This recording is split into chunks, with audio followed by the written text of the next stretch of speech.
Hello friend, কেমন আছো তোমরা সবাই? আশা করি ভালো আছো, আমরাও ভালো আছি। প্রচুর গরম, বৃষ্টি তো নেই।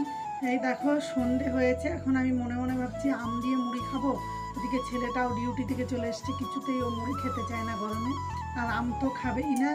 তাই আমি ঠিক করেছি এই সুজি দিয়ে, এই আমটা দিয়ে আমের মালপোয়া করে দেবো। তোমরা তাহলে দেখতে থাকো আমি কিভাবে করছি। প্রথমে আমি আমটাকে এই মিক্সিতে দিয়ে আমার সুজিটাকে দিয়ে দেখো কিভাবে করছি, আর চিনির শিরাটা প্রথমেই বসিয়ে দেবো। তোমরা তাহলে দেখতে থাকো সন্ধ্যের টিফিন আমি কেমন করি। প্রথমে আমি চিনির শিরাটা বসিয়ে দেবো, লো টু হাই স্টিমে বসিয়ে দেবো। চিনির শিরাটা যখন প্রায় ফুটে আসবে তখনই স্টিমটাকে একটু কমিয়ে দেবো, কেননা বেশি যদি হাই স্টিমে চিনিটা ফোটানো হয় তাহলে চিনিটা দানা চলে আসবে। আর এই দেখো আমি মোট 300 গ্রাম চিনি দিয়েছি, যেহেতু একটা আম, আর 100 থেকে 150 গ্রাম মতন আমি সুজি দেবো। এই চিনিটার শিরাটা তৈরি হতে হতে আমি একটু ফুটে এসেছে, এখন আমি স্টিমটাকে একটু কমিয়ে দেবো গ্যাসে। এবার ফুটতে ফুটতে আমি সব রেডি করে নেবো। এইদিকে আমি তাহলে প্রথমে আমটাকে কেটে নেব। দেখো কত সুন্দর আমটা, একেবারে পাকা। এটাকে আমি সুন্দর করে চামচ দিয়ে তুলে নেব। দেখো এইরকম করে আমি তুলে নেব, গোটা আমটাকে এরকম করে তুলে মিক্সিং বোলটা দিয়ে নেব। দেখো আমি যে আমটা নিয়েছিলাম অনেকটা বড় ছিল, তাই দেখো মিক্সিং বোলটা কতটা একদম ভরে গেছে। সুজি এখানে 150 দেওয়া যাবে, 200 দেওয়া যাবে। কেন আমটা আমি বেশি দেবো, সুজিটা কম দেবো। তোমরা চাইলে ছোট আম হলে 2টো দিতে পারো, তোমাদের সেটা যতটা আম দেবে সেই তুলনায় সুজি দিয়ে করবে। তাহলে তোমরা দেখতে থাকো আমি কিভাবে করছি। দেখো সুজিটা দিয়ে নিলাম, সঙ্গে একদম একটুখানি মিষ্টি জিনিস মানে একটুখানি নুন স্বাদ আনার জন্য, আর একদম একটুখানি বেকিং সোডা দিয়েছি, বেকিং পাউডার দেবো না আমি। এই দেখো হয়ে গেল। এইদিকে আমার চিনির শিরাটা হয়ে গেছে, আমি নামিয়ে নিয়ে এইদিকে কড়াইয়ে তেল বসিয়ে দেবো।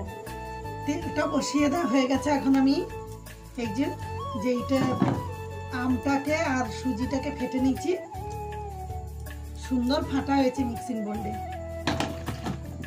এখন আমি এর সঙ্গে অ্যাড করে নেব মাত্র 2 চামচ ময়দা,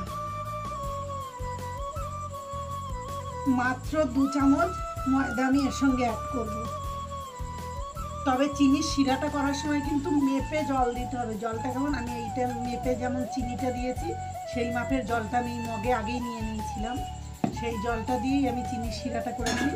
আর এখন আমি এই ময়দাটাকে ফেটে নেব, 2 চামচ ময়দাকে সুন্দর করে ফেটে নিয়ে তবে মালপোয়াটা ভাজবো। তবে তোমাদের কাছে আমার অনুরোধ, তোমরা যে যেখান থেকে দেখছো অবশ্যই চ্যানেলটা ফলো করবে। যারা ফেসবুক থেকে দেখছো তারা তো ফলো করবে এর পরের ভিডিওগুলো দেখার জন্য। আর যারা ইউটিউব থেকে দেখছো তারা অবশ্যই লাইক কমেন্ট শেয়ার করে দেবে, ডান দিকের বেল আইকনটা ক্লিক করে দেবে। আর যারা এখন আমার চ্যানেলটা সাবস্ক্রাইব করবে অবশ্যই সাবস্ক্রাইব করে দেবে। আর দেখো তুমি কি তোমরা সবাই দেখো আমি কেমন সুন্দর করে ফেটে নিয়েছি। আমি দেখবো এবার তেলটা আমার কেমন গরম।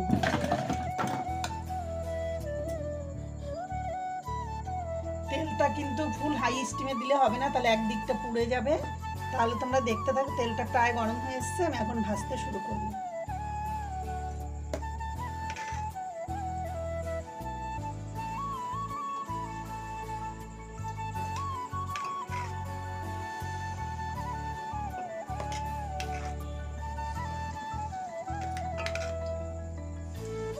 একসঙ্গে 4টে করে ভাজবো, যেহেতু আমার কড়াইটা ছোট।